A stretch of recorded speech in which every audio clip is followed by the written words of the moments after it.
Good morning বন্ধুরা, তোমাদের সবাইকে কেমন আছো তোমরা জানিও। আমি খুব ভালো রয়েছি। এ দেখো সকাল সকাল উঠে সব হাঁড়ি কড়াই বের করছি। কড়াইটা আমার এইদিকেই আছে, বাইরের দিকে আছে। কালকে আর কিছু মাজিনি, ভেবে রেখেছিলাম রান্নার পরে হাঁড়ি কড়াই মাজবো। তো আমি যেহেতু আমাদের বাড়ি গেছিলাম সেই জন্য আজকে সকালেই মাজবো। এখানে কড়াইটা রেখেছি, কড়াইটা বের করে নেব। আর প্রথম সকালে উঠে যেই কাজটা করেছি সেটা হচ্ছে এই যে এগুলো সব মেলে দিয়েছি। এগুলো কাচিনি, এগুলো কিন্তু কালকে কেচেছিলাম সন্ধ্যেবেলায়, স্নান করেছিলাম তখন। তো আগে আমি এইগুলো সব মেলে দিয়ে মাথাটাতে আঁচড়ে তারপরে ভাবলাম একটু বাসনগুলো বের করি। কালকে একবার শুধু রান্না করেছি, মাছ দিয়ে একদম কষ্ট হবে না। এখানে কিছু জামা কাপড় ভিজানো রয়েছে, মানে আমার বাবারগুলো এক রাত না ভিজলে ভালো করে পরিষ্কার হয় না। এখন বাসনগুলো ধুয়ে নিয়ে আমার কর্তা উঠে পড়েছে। উঠে পড়েনি, আমি উঠিয়ে দিয়েছি, তাই তো। আর আজকে তোমার একটা কাজ করতে হবে, খুব দরকারি। সেটা হচ্ছে কালকে থেকে বাড়িতে কাজ শুরু হবে। ওই ভাড়ার যে বাসগুলো হয় না, ওই বাসগুলো তুমি আজকে নিয়ে আসবে, যে বাস ভাড়া দেয় তার কাছ থেকে, ঠিক আছে? আচ্ছা ঠিক আছে। আজকে কিন্তু এটা করতেই হবে তোমাকে, না হলে কালকে কাজ হবে না। খুব তাড়াতাড়ি উঠে যাচ্ছে তো হাঁড়ি। বাসন মাজার মতো হয়ে গেল। একবার করে পুড়লে তো তাই হয়। আর ঘরে তো ক্যারি প্যাকেট নেই, তাহলে এই হাঁড়িতে যদি দিয়ে দেওয়া হয় তাহলে এটুকুও মাজতে হয় না, তেল মাখিয়ে প্লাস্টিক দিয়ে দিলে। এই যে সকালের ভাত চাপিয়ে দিয়েছি, এখন সিদ্ধ ভাত করছি। আর দুপুরবেলায় দেখি কি হোক। আমি তো কদিন ধরে শুধু ভেবেই যাচ্ছি যে বড় বড় কোকিলা মাছগুলো খাবো, কিন্তু ভাগ্যে আর হচ্ছে না। চেষ্টা করবো আজকে। তোমার চেষ্টা। আজকে সত্যি সত্যি চেষ্টা করবো। আর এই টাইমটায় আমাদের পাড়ায় খুব গরু হামলায়।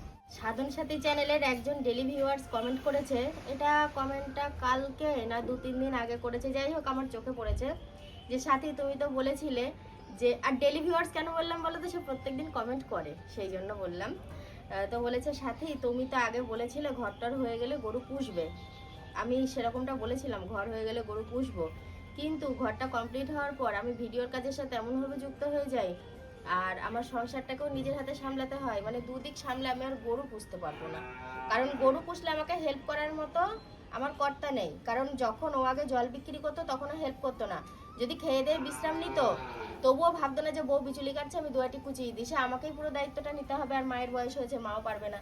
তো সেই কারণে সব ভেবে চিন্তে আমি আর ওই পথে যাই না, ইচ্ছা করলেও যাই না। কারণ আমি জানি সব দিক সামলে আমি পারবো না গরু পুষতে, এই তাই পারি না, হিমশিম খেয়ে যাই। এই সংসারের কাজ করতে গিয়ে, ভিডিও করতে গিয়ে আমি পারি না সত্যি। আবার এদিক ওদিক বেরোতে হয় কাজের জন্য, টুকটাক ঘুরতে বেড়াতে যাই, তাহলে গরু পুষলে আমি সেগুলো কিভাবে করব? তো সেই কারণে আর গরু পোষা হয় না। এই যে বন্ধুরা, আমাদের এই ব্রেকফাস্টেও ভাত, লাঞ্চেও ভাত, ডিনারেও ভাত।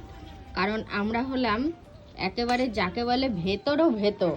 কারণ আমরা সকাল হলেই ভাত খেতে খুব পছন্দ করি। সকালের ভাত খাওয়ার পর একটু সময় হাতে ছিল, তো ভাবলাম কর্তার সাথে বাজারে চলে যাই। ও বলল কি কি এনে দেবো। আমার ঝট করে মনে হলো সবজি ভাই তো 2 দিন আসছে না, তার থেকে আমি ওর সাথে চলে যাই, তাহলে আমি আমার পছন্দ মতো একটু সবজি 2-1টা জিনিস কিনে নিয়ে আসতে পারবো। আর দুপুরে যা রান্না করব মাছ টাছ তাই নিয়ে আসবো। অল্প টুকটাক কিছু সবজি নেওয়ার পর চলে এসেছি মাছ বাজারে, মানে মাছ বাজার সবজি বাজার একই সাথে, একদিকে মাছ বসা একদিকে সবজি। কি গো? হ্যাঁ, কি রান্না হবে? ওই তো ভোলা খাইয়ে সব ভুলিয়ে দেবো।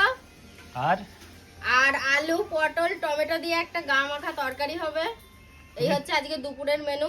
তুমি যে কিপটে, আমি প্রমাণ পেলাম বাজারে গিয়ে।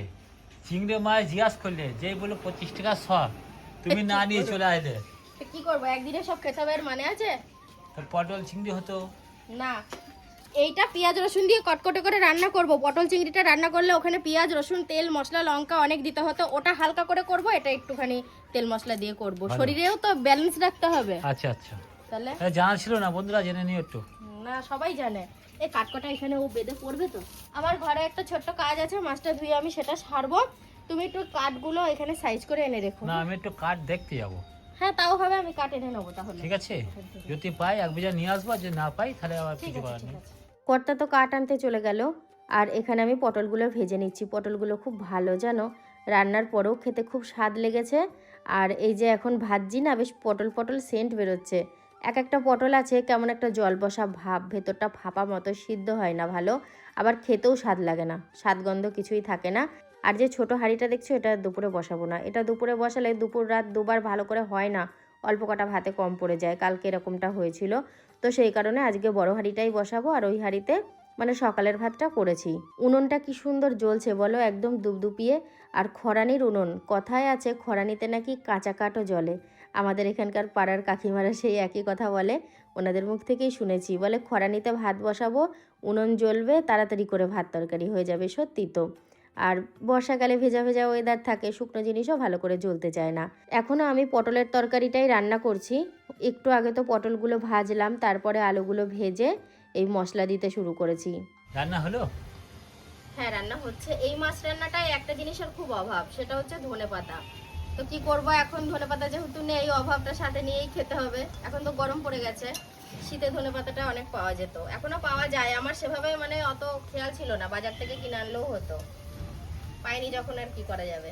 এবারে আমাদের ওপরের ঘরের ভেতরের কাজও শুরু হবে।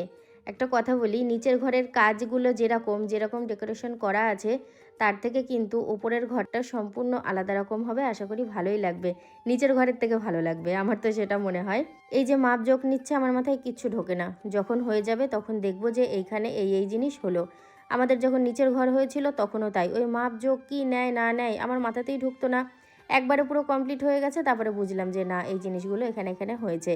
আর যখন বেডরুমটা আমাদের সাজানো হয়, পুরো কাজ কমপ্লিট হওয়ার পর ঘরের, রাত্রির প্রায় 2:30 বেজে গেছে। গৃহপ্রবেশের আগের দিন, পরের দিন গৃহপ্রবেশের পুজো। সেই রাত্রির মানে তখন 2:30 বাজে আমাকে ডেকে নিয়ে এসছে সবাই ও ঘর থেকে, বলছে চলো ঘর সাজানো হয়ে গেছে, তুমি খাটে বসবে। এরকম মানে আমার মনে আছে বিষয়টা। তো আমি তাই ভাবছি যখন হয়ে যাবে তখন দেখব। আর এখন কর্তার সাথে আমি একটুখানি বেরিয়েছি দরকারে। তো যেই কাকার দোকানে আমরা মাঝে মধ্যে যাই, সেই দোকানে যাচ্ছি। আর আকাশের দিকে তাকিয়ে দেখছি একটা মানে সাদা দাগ হয়ে রয়েছে। আমার কর্তা তো বলছে রকেট গেছে। দেখো, বিকেল এসেছিলাম, এখন তো সন্ধে হয়ে গেছে। আমার কর্তা এখন গাড়িতে তেল ভরছে। আমরা কিছুক্ষণ বসলাম, কয়েকটা জিনিস নিলাম, চা খেলাম। তো এরপরে আমরা বাড়ির দিকে রওনা দেব। এবার যাব আমি রান্নাঘরের দিকে। দেখো, 3 বেলায় কিন্তু আমাকে ভালো মতো রান্নাঘরে সময় দিতে হচ্ছে। সকালে দিয়েছি, দুপুরে, আবার রাতে। এই যে আমাদের সায়ন তো মাছ ধরতে যায় প্রত্যেক দিন গঙ্গায়। তো লাস্ট বেশ কিছু দিন, এই দিন 15 হলো, সে পিঁপড়ের ডিম, তারপরে সেই ঘি, মাছের চার, অনেক কিছু নিয়ে যাচ্ছে। নিয়ে গিয়েও না বেচারি মাছ পাচ্ছে না, মন খারাপ করে কোনোদিন চলে আসছে মাছ না এনে। আর এই যে আজকে এইটুকুনি মাছ পেয়েছে। এই মাছটা আমি ডিপ ফ্রিজে রেখেছিলাম বলে ওপরটা বরফ জমে সাদা হয়ে গেছে। মানে মাছটার রঙটা হচ্ছে পুরোটা কালো, কালবাউস মাছ। তো এই মাছটা পেঁয়াজ দিয়ে, লঙ্কা দিয়ে বাটি ভাজা করব। ওটা খেতে খুব ভালো লাগে। আর দুপুরের কিছু তরকারি আছে, গরম করব। আজকে রান্নাঘরে আমার এতটা সময় গেছে, যার জন্য দেখো আমি মনে মনে ভেবে রেখেছিলাম এই দিকের যে জানালাটা রয়েছে না, এটা কিন্তু আমার বেশ কিছুদিন হাত পড়েনি, ঝাঁটও দিইনি, মুছিও নি, একটা ধুলোর আস্তরণ পড়ে গেছে। আমি আজকে থেকেই ভেবে রেখেছি কালকে একবেলা রান্না কম করব, কিন্তু কিছু কিছু কাজ আমাকে করতে হবে।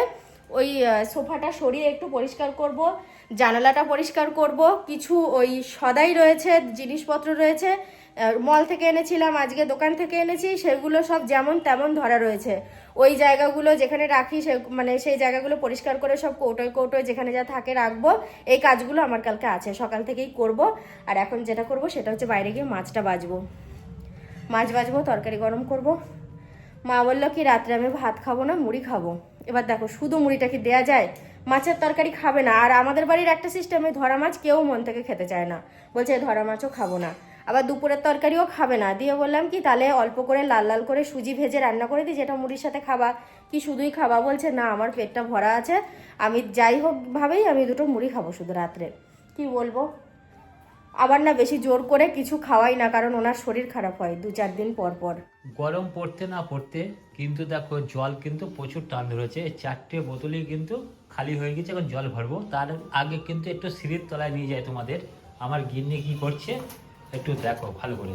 কি গো, কি করছো গো? আরে আমি তো বললাম তোমাদেরকে যে আমি কালকে এগুলো সব গুছিয়ে পাড়িয়ে পরিষ্কার করব, কিন্তু আজকে দেখলাম যে রান্না তো রাতে তেমন নেই, ওই মাছটা বাটি ভাজা করা হয়ে গেছে, তরকারিও গরম করেছি। তো ভাবলাম ঠিক আছে এখন একটুখানি কাজগুলো আগিয়ে রাখি, নাহলে কালকেও তো সে এক গাদা কাজের চাপ একসাথে হবে। তো সেই কারণেই। আর ওই দেখো মানে কোথায় রাখলে মাছের বাটিটা? বাটি ভাজা? হ্যাঁ, এই যে ঢাকা দিয়েছো? না, গরম তো দেবো। ওই যে বাটি ভাজা, ঢাকা দিয়ে দাও। ভাত তরকারি সব আছে এখানে। হুম। আর এই যে আমার গিন্নি এখন বসে বসে গরমের মধ্যে ওনাকে পরিষ্কার করছে। এ দেখো, কালকে চিকেন সেটে হবে। হ্যাঁ হবে, কাঠিগুলো আছে, আজকেই হতো কিন্তু আজকে আর হলো না, আগামীকাল করব। দুপুরের পরে বানাবো। ওগুলো বিকেলবেলা সন্ধ্যাবেলায় খেতে ভালো লাগে। আচ্ছা, এ দেখো পাস্তা ছিল, দেখেছো তুমি একদিন বলছিলে না যে কটা পাস্তা আছে, আমি বলছিলাম যে না নেই। আমি দেখেছি দিয়ে তো। এখন কৌটো কাটাগুলো বার করলাম, দিয়ে দেখি পাস্তা রয়েছে, তারপরে এক প্যাকেট চাউমিন রয়েছে, এটা আমি জানি, কিন্তু পাস্তাটার কথা আমি জানতাম না, ভুলে গেছিলাম। মা, আটার প্যাকেটটা কি ফেটে গেল? না না ফাটেনি। দেখেছো এত পিঁপড়ে জ্বালাতন, মানে প্যাকেট করা আটা, প্যাকেটের ওপরে পিঁপড়ে ঘুরঘুর করছে, তাহলে ভাবো একবার। আবার পিঁপড়ে প্যাকেট ফুটো করেও দিতে পারে, ওদের কোনো বিশ্বাস নেই। চোখে মুখে বাইরে গিয়ে একটু জল দিয়ে আসলাম। সমস্ত কাজ তো কমপ্লিট হয়নি, যে কাজটা ধরেছিলাম সেই কাজটাই শুধু করেছি। ওই কৌটোর মধ্যে সমস্ত কিছু ভরে কিংবা প্যাকেটে যেগুলো আছে সেগুলো ঠিকঠাকভাবে রেখে ওই জায়গাটা আমি শুধু ক্লিয়ার করেছি। তাছাড়া বাদবাকি কাজ তো কালকে সকালের জন্য অপেক্ষা করছে। এখন ঘুমাতে হবে, নাহলে আবার কালকে সকাল থেকে কোনো এনার্জি পাবো না। তো চলো বন্ধুরা, আজকের মতো গুড নাইট বলছি, দেখা হচ্ছে আবার কালকে থেকে।